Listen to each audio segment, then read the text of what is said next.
Saison 85-86, le TFC termine 4e et se qualifie pour la Coupe de l'UEFA après 20 ans d'attente. Phase de groupe, à l'époque, il n'y en a pas. 32e de finale, aller-retour pour commencer. Les violets de Jacques Santini. Et oui, c'était Jacques Santini, l'entraîneur. Espère un tirage clément. Ils ont choix entre les Albanais de Flamurtari, les Islandais d'Akranes, les Roumains de Studentesk. Et ben non, c'est la boule noire du jeu Motus qui tombe.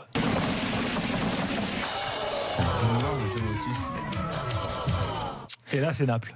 Eh oui, c'est Naples. À part Micheline de la Conta qui voit une belle recette, tout le monde tire la tronche. Le Napoli, ça vaut quoi à l'époque? Pour schématiser, excellent joueur italien, dont Bagni de Napoli, et donc Maradona, récent champion du monde. Récent champion du monde avec l'Argentine, presque à lui tout seul. Toulouse. Maradona, quoi. Maradona, juste, le grand Maradona à Toulouse. La folie pure, quoi. Toulouse a quelques arguments, dont une défense centrale solide. Jean-Luc Rutti, associé à Alberto Tarantini, lui aussi champion du monde en 78 avec l'Argentine. Au milieu, Despérou et Jean-Philippe Durand entourent Gérald Passy, le maestro toulousain. Et devant, il y a quand même Stopira avec un autre Argentin. Stopira qui sort aussi de la Coupe du Monde avec les Bleus. Exactement, Beto Marsico. Il y a quand même une équipe sympa. Et il y a Beto Marsico quand même, sacré joueur de foot. Beto Marsico, dévoreur de pizza, c'est lui qui le dit. Je reprends sa citation: quand je mange des pizzas, je me sens très bien. J'ai essayé plusieurs fois de faire un régime, mais quand j'étais sur le terrain, je me sentais très très mal. Je n'avais plus de force. Du coup, j'ai recommencé à manger comme avant. Mon poids de forme est 85 kilos. Un joueur ne peut pas arriver le matin, manger un bar au chocolat, faire l'entraînement et manger la pizza à 13h. Voilà, ça c'était Leonardo. Mais Marsico, lui, il s'envoyait 3 pizzas par jour quand même, hein, le gars. Hein, plus. Mais non, ça c'est de la légende. Il peut pas manger 3 pizzas par jour, le mec. Et c'est lui qui l'a dit, 3 pizzas par jour, 5 litres de coca. Et voilà, il a fait sa carrière. Match aller à Sampaoli, 75 000 spectateurs, c'est plein à craquer. Retour de Maradona après la Coupe du Monde, ambiance de feu. Naples et son maillot Buitoni qui domine largement le TFC.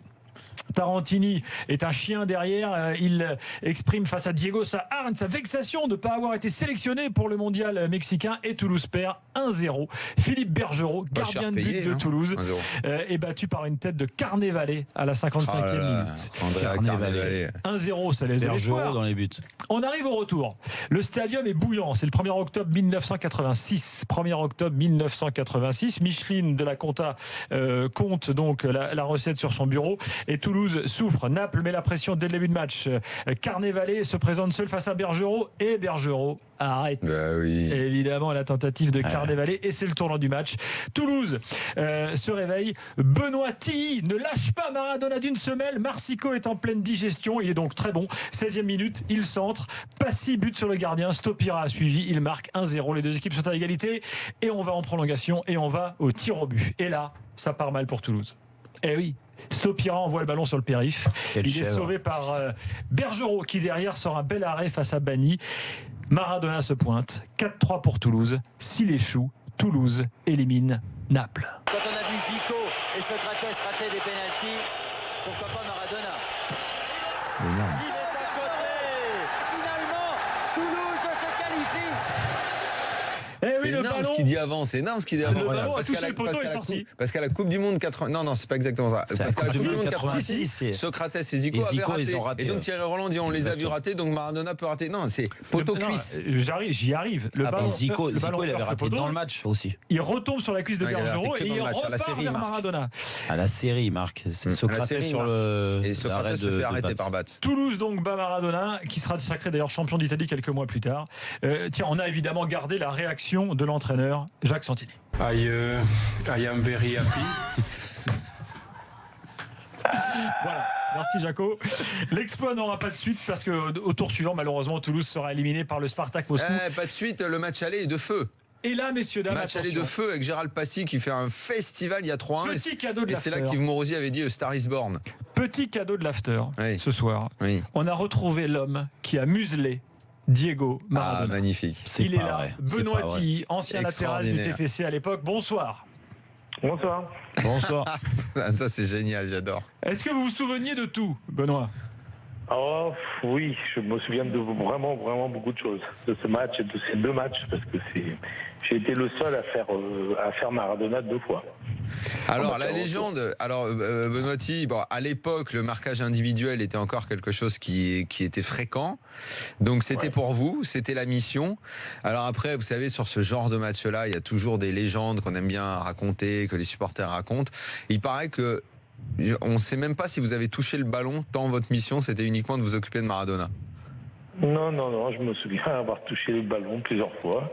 Je me déplaçais, j'ai évité d'être trop loin de lui, mais j'essayais de toujours être dans l'entrejeu pour pouvoir jouer.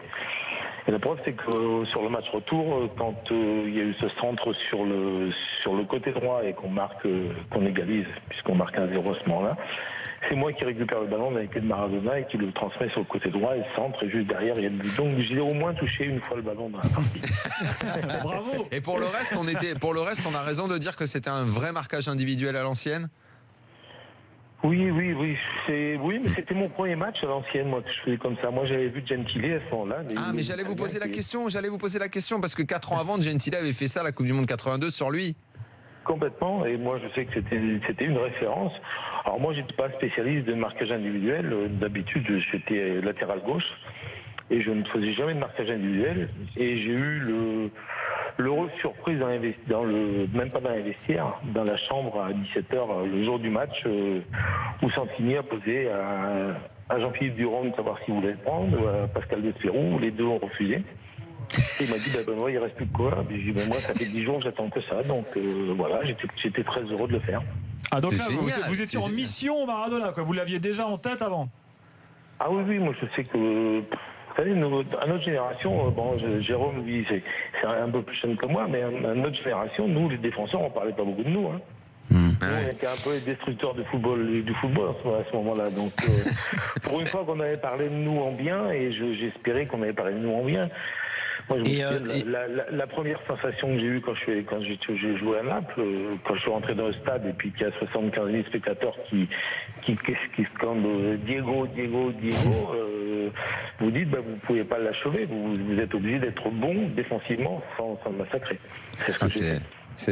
Et Benoît, c'était donc Jacques Santini, l'entraîneur.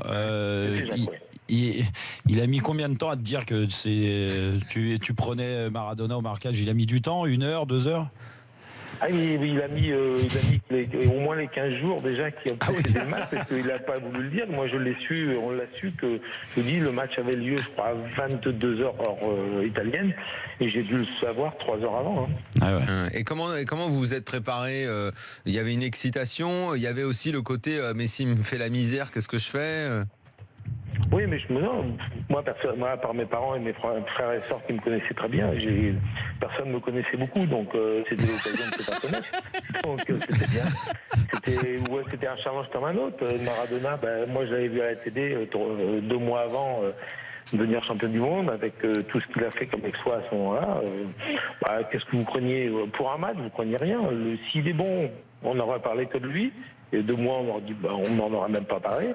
Et si j'avais été bon, si j'avais muselé un peu Maradona, on n'aurait parlé que de moi, et c'est ce qui s'est passé sur les 15 jours.